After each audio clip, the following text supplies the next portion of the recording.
We all have this capability to be able to do dowsing, to be able to connect to energies that we can't see. The brain waves, which are measured when people have been doing this in the scientific research, they go into a state of meditation, but yet they're still conscious and alert and working, but their brain goes into that state. So it has a very significant impact on whoever the dowser is. And then that dowser is able to tap into an energy that others aren't necessarily tapping into.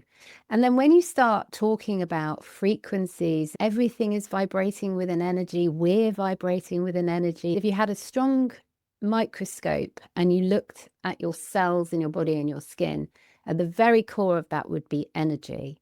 So we're all energy beings on an energy planet, in an energy atmosphere. And so for people to say, I don't believe this is true, I don't believe this works, it's mumbo jumbo or woo woo, I think actually they need to maybe open their minds to the fact there may be something more that we don't yet know. What's going to happen to us? We've lost any connection with our environment so much that that's why people really struggle. So the way I usually explain it is the earth and the land are living beings. Everything that I do is based on that principle that our built environment has a huge impact on our physical and mental and spiritual health. Each piece of land comes with its own energy grids, with its own soul, its own spirit. When I work on the land energy, I'm, of course, observe and work on the physical aspect of the land by building something as well, but also on the part that is more spiritual, hence checking all the energy grids, the meridians.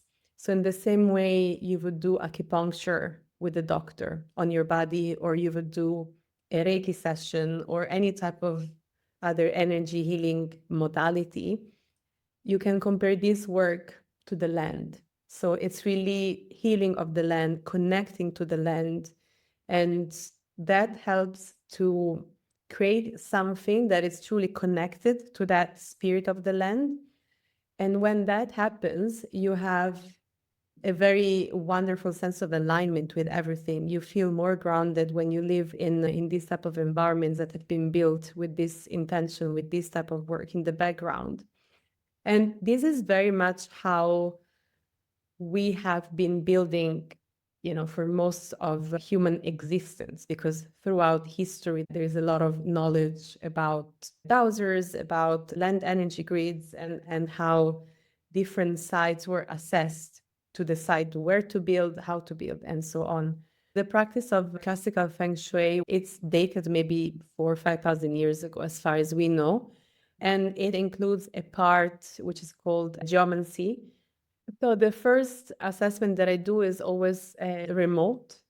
I print the map depending on how big is the land, and I start dowsing on that map. And I always start with something that is called the Bovis biometer, which is a scale that gives me an indication on what is the average energy quality of the land. So I find that I can connect better remotely because I don't have that stimuli from the place.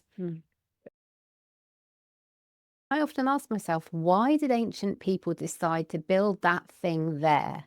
And if you then measure it with tools which measure, different frequencies and different magnetic levels, you can see that it's clearly different in that area where the ancient people have placed the stone. And then when you look at the world and you look at those giant ancient structures, and they are all placed in very key locations on the earth, which are clearly thought through. It's done for a reason that we don't yet understand. But many talk about the fact that that is within the energy grid as well. So those locations are all part of this energy grid and ley lines and so on.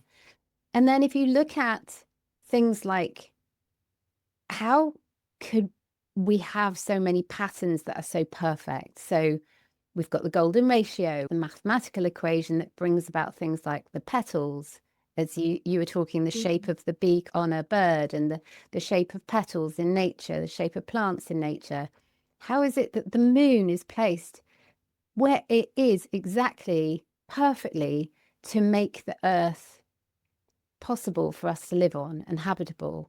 If the moon wasn't that big in that specific place, the Earth wouldn't be habitable because it would be moving so much and we'd have too many volatile situations going on Earth, and we wouldn't be able, as species, humans wouldn't exist, and many natural things wouldn't exist, and nature wouldn't exist. So I find this all just incredible. It's like, it's just right, like the Goldilocks story.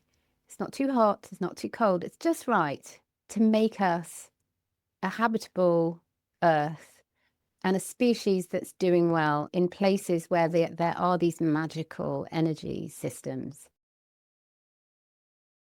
Then there is other areas that have less favorable energy, let's say, that is a bit more aggressive. And these points are called like geopathic stress areas, for example. And this is where the energy is very negative and you can feel it. Just because we're not aware of something, it doesn't mean that it's not affecting us. And then all of these energies can be amplified through architecture and design. Because in history, the buildings were always like an extension of the earth energy, and everything was built in alignment to the energy grids. If that type of environment has shaped us so much in so many centuries, what this environment we live in now, so these concrete buildings, these laptops, and that's where we sit. So we're always like this on the keyboard, and we're always like this on the phone. How is this shaping us? So what kind of benefits can somebody expect if they were using the land in the way it's supposed to be used and they were connecting with the energies on the land in the right way? What kind of benefits can they expect from that? Well, it depends really on what you're going to be doing on that land. For example, if we talk about homes or resorts or spaces for healing, which nowadays there is a lot, then what it would be definitely there are certain energy points in certain areas of these lands that are very, very beneficial to support activities like meditation or wellness activities or community gatherings. So if you're looking to, let's say, create a space for community, then it's very important where you place it on that piece of land, because that energy that comes from below will really help gather the people together and create that feeling of belonging and wanting to be there. That's how powerful these points are. And just to give you an example, in the Roman times, centuries ago, they would place all the squares and the plazas in these energy points because they would want people to gather there and to be part of a community and to be, all together. So this is one example of the benefits. I always say follow your curiosity and see where it takes you. So that's what I would urge people to do.